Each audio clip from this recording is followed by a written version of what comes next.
We do have spawning up to the northern position, currently one game up in the red color. He goes by the name of Startail's Life. And down in the bottom left, also an extremely popular Zerg user and extremely talented from FXO, it is Leenock. Leenock playing really well throughout that entirety of the game, but just not able to seal the deal against the shorter reinforcement path of Life there. It can be very, very treacherous when going for a push in this matchup. I would say especially because of how reinforcing works. You run up against an army and you've got to anticipate and you've got to prepare. If it's 200-200, you've got to anticipate going up against 220 supply as opposed to 200 supply over the course of an entire battle because of how reinforcing works. Oh yeah, I mean, one thing that's kind of interesting about the reinforcement point is that Hydralisks have a sort of unique strength on this map, where you actually can force engagements where the Hydralisks don't get surrounded. You actually can de-emphasize roaches and emphasize Hydralisks, and be able to take down a lot of really, really, really well-executed Roach Infestor plays as a result. It's kind of weird to think that with all the counterattack paths, it still is true that you can get pretty closed concaves on this map. Once again, Leenock going for the hatch first, life with pool first. Not too... I mean, these hatch first and pool first end up working out very, very similar in terms of those lava counts. So it's an alright situation to be in for both of these guys. We have Leenock for now just floating on in, having a little bit of a look, see what Life is up to. And as is happening the same over here with Startail Life, spotting his opponent's expansion, realizing how far it is along. So he'll be like, yeah, hatch first. Oh well, I'll have my queen a little bit quicker than you. I mean, per usual, I'm really looking for those gas timings. There's Life going up with a little bit more of a lifey play, getting a very early Ling speed, or at least indicating that that's a possibility. Last game we saw him go for the hyper-fast layer, which is only risky if you don't know what your opponent's doing, but Life did scout the no-gas play out of Leenock, so a good read from him knowing it was safe. Yep, and for now, back over in Leenock's base. No gas is down just yet. He's just transferring the drones down to his natural. It looks like we will end up seeing... Well, I'm hoping we see the speed, because, again, Life can exploit Zergling speed pretty well. And if you're going up against an opponent that is foregoing gas for a long period of time in ZVZ, then you can exploit. You can get in there. You can see the tech. You can maybe even kill a few drones here and there. It all adds up eventually. With the expansion done for for Life, the big decision now is what he's going to be doing with that first 100 gas. Yes, Zergling speed. Going to be coming up with some big ol' aggression, and Leenock, interestingly, going for a 4-queen build. Now, in your vast excitement over the ZVZ matchup, what are your thoughts over the 4-queen opening? It's pretty unusual. Yeah, it really is. The big thing that I like about a 4-queen opening will be basically just to add to a SimCity. Like a natural, this is one of the aspects of it at least, just to make sure that your defenses there are a little bit easier. We will probably end up seeing Leenock probably go for evolution chambers and spine crawlers in that location as well, and just blocking that off, adding a little bit of extra DPS is pretty good. Do you have any other thoughts on it, Sean? Well, I mean, it's always interesting how the defense relates to the gas timing. With this timing, it's kind of one of those suspicious time Leenock's opening at this point. I mean, Life is still even with him in the attack upgrade. He will be way ahead in the speed upgrade, and is clearly ahead in the base count. It is still just 3 queens to 4. That's really the only edge that Leenock has at this point. So I'm feeling extremely so that Leenock is probably going to have a hard time unless he gets a really, really big attack in. Yeah, the Roach one. Again, going to finish up in a sec, as he is spreading his creep between his natural and his third. I do like that from a defensively minded position from both of these players.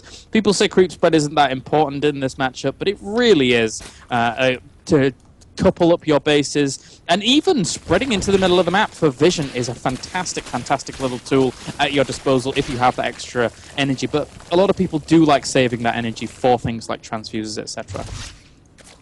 Yeah, that's one thing that Leenock is a super pro at, is just conserving until transfuse energy, sometimes even neglecting injects to famously defend a super aggressive rush from life. Leenock with his expand coming up, he's going to be forced to go down the +2/+2 route and be somewhat low on the infestor count. Still not a lot of drones at that third base for life, so in a sense he doesn't have a third base right now. Leenock can flood drones and actually be ahead in economy. Yeah, he can. He really can. It's going to be a little bit difficult for his opponent to actually deal with, as +2 does start here for life as well. And we have 13 roaches on the way at any given point in time for Leenock. Wow. With that infestation pit finishing up, Startail Life now pushes across the map to try and punish this third. ZVZ Dynamics denying some kind of third zone. Punishing the third is so important here. And if Life happen to be okay.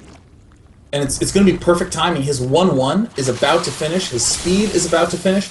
Here he is poking up. He's going to encounter those roaches. He needs to pull back for just a few seconds, but still, it is forcing Leenock to build more roaches. Well, in the meantime, Life can actually get his drone count up.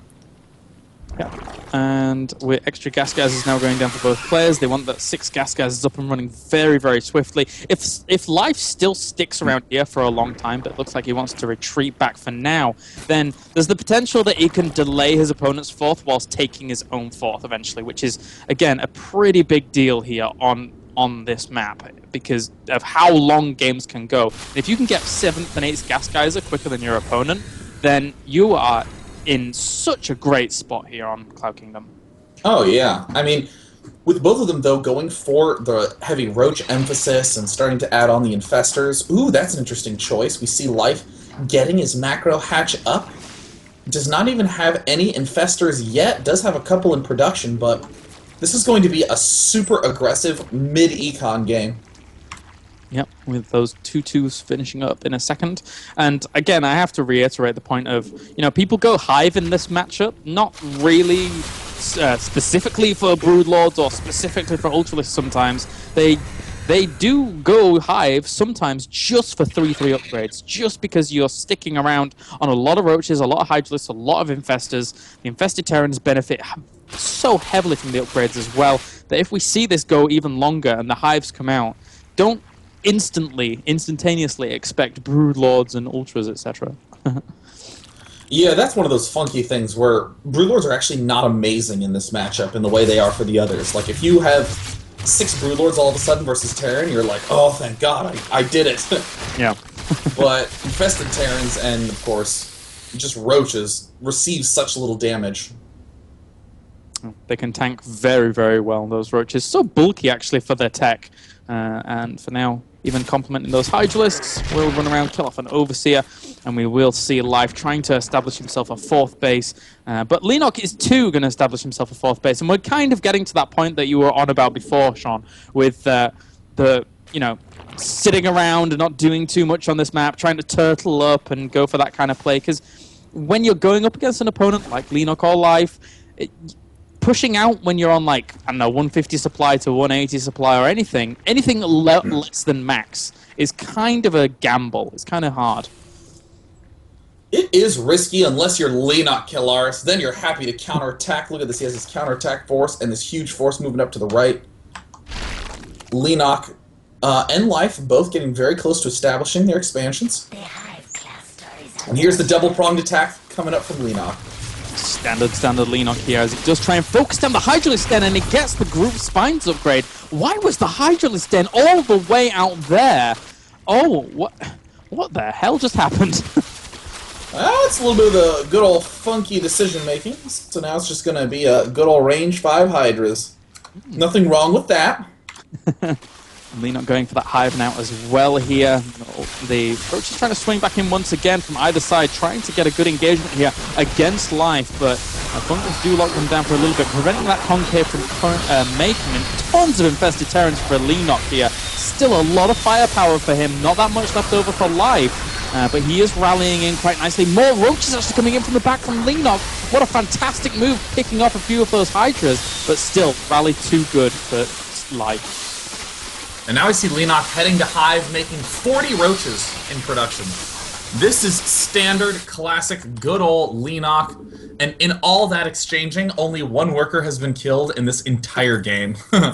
Wow, I wasn't really expecting that little a number, but there you go, as the Hive will buff in very soon. And again, you can pretty much anticipate either just going straight to 3-3 straight away, or, well, maybe the Ultimalist Den, no, Cavern even, but still, what? Did he have to make his Hydralisk Den again? Life made it again in the exact same spot. Oh. Leenock walked up and killed it in the exact same spot. We're seeing Leenock get a little bit of momentum, continuing to get these slightly better Roach engagements. Yeah, just pushing into his opponent's natural now. If he gets the Queen, that'll be a nice pick-off, but he's just going to go for the Roaches in turn 2-2, so neither player really has an advantage of the fact that Spinecrawler's whacking away at Leenock there, then naturally to do a little bit of damage at the fourth, but not too much at all. Falls back for now. So many Roaches and Hydralisks still in production, whilst we have the 7th and 8th gas guys are going up for life, but no 7th and 8th gas guys are yet for Leenock. Wow. I mean, per usual, Leenock just likes aggressing. This 4th base, Leenock is going to use as a vulnerability for life and just hit him in so many different locations with just Roaches. And there we see Leenock having a little bit of trouble defending his 4th. It's under a little bit of fire, but also retaliating at the 4th base of life. And picking that off, quite nicely done there, but it hasn't really been too effective for him thus far. Still 11, 12 more Hydralisks on the way for life. He's just... both players are just crushing up against one another, really not caring too much about how much they lose, just trying to find a way to exploit one another. And, well, life has the arguably the better economy right now, so he's going to be able to populate more and smash up against his opponent more than Leenock. Oh, this attack is going real good for Leenock at the get-go, just due to that enormous fungal growth. Still has quite a bit more energy and opts to begin lobbing out infested Terrans, but I think it might have been a little bit too late. It's going to be close. The Concave definitely favors life, but Leenock, it looks like, had just enough energy and just enough infested Terrans to absorb that pain and continue to drill right on into the 4th base. Leenock much prefers 3 base versus 3 base on this map. And it's going to be see you later Expo for life. Leenock is so good at these macro games, and there we go, there's the +3 weapons now on the way for him.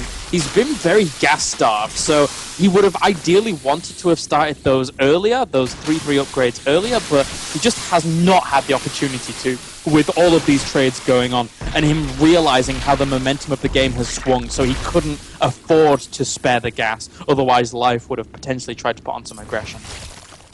So now we're in the weird position where life is slightly behind on workers, slightly behind on roaches, and way behind in Hydralisks. Leenock has really secured himself a tremendous lead with all that attacking. How does Leenock do it, man? This game has been back and forth, but Leenock has always seemed to come out on top with every little engagement that's occurred. And, you know, taking this 40 supply lead, how does Life now start to try and battle his way back here? Well, Life in this position is just going to try to continue to expand, try to, like, keep focus on his defensive angles, but Leenock continuing to poke up at the far, far north side of the map, having his army wander around the center. Really low infestor count out of Leenock still. Leenock actually just now researching pathogen glands. Oh, I didn't realize that, but oh well. Wow. With unupgraded infestors, no problem for Leenock. He's just going to continue to ram in. Oh god, every time I see pathogen glands missing, I think back to that Violet game where he lost versus, oh god, who was it? This was in 9 Squid cast, right? Yeah. It was Symbol versus Violet, I believe, or Symbol versus Leenock. But yeah, that was brutal to watch, and you know that kind of mistake can cost you a game. But Leenock has persevered through that and made extra good use of his roaches and Hydralisks. He doesn't even have any infestors out until well, he does have 3. I don't know where they are, but he's been utilizing his roaches most here to really, really ramp up the aggression on life. And there's the big attack that Leenock's been trying to set up for a while. He does have the 7 roaches getting ready to do a little pressure at the 4th, while he swings right on into the main. Oh, the 4th base is definitely going down. Leenock with these perfect multi-angle attacks. I mean, Life, I think, is probably going to run down this force, but This little pack of roaches on the left is killed off the 4th base, is going to even get the chance to do a few shots at life's 3rd, but... So tactically that was a cool play, but it didn't pan out. Leenock just lost everything. Is life just going to counter swing after being behind for so long? Oh, man. You know, I asked what he could do, and maybe this counterattack is the option, but still, Leenock has a lot of infestors rallied over to there, a lot of roaches and a lot of hydralisks now piling up in that location to try and shut this down. Life, I can't help but feel that this attack is his last bastion of hope. He can't, I don't see how he can actually macro out of this situation he finds himself in. But it's a nice bastion. I mean, Leenock fell kind of far behind in that attack, and is sort of scrambling to catch up. Right now, Leenock is dead broke, and main and natural, same story for Life. I think Life might just park himself here and then try to get up and expand. Ooh, catching a few infestors that were burrowed here as well, but they're trying to get fungals on those infestors that are so low. Will he get that fungal? If he gets one more fungal, it's going to pop all of those 5 infestors, and he gets it! Oh! And they're going to pop! Oh my god, that was really nicely played there by Leenock. Wow. I mean, now at this point in time, it's just 3 infestors versus 4 infestors. That infestor advantage has kind of disappeared. Leenock just drills through, ripping up all these slow hydralisks. Wait till Heart of the Swarm for your roller skates, where you can actually turbo boost. Leenock, again and again and again, it's these little tactical moves that allow him to pull ahead, and with this large attack, this is going to be a nightmare to hold off. I mean, the Hydralisk count, 29 to 15. The Hydralisks for Leenock are going to do such an insane amount of damage. He is just going to roll right through this. Life is going to lose the 4th, lose his army, and no doubt lose the game. More Hydralisk, a Hydralisk flank, you don't see that very often. Good game, we're tied 1-1. And, you know, that +3 weapons, it still makes a big difference there. Leenock having it whilst Life did not. He was behind for quite a while anyway, so he can't take that out of the factoring.